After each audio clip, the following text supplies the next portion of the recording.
John Jay, born 7/6/47, Bowie, Arizona, of Indian-German descent.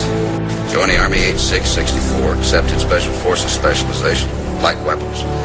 Cross-trained as medic, helicopter and language qualified, 59 confirmed kills, 2 Silver Stars, 4 Bronze, 4 Purple Hearts, Distinguished Service Cross, and Medal of Honor. You don't seem to want to accept the fact that you're dealing with an expert in guerrilla warfare.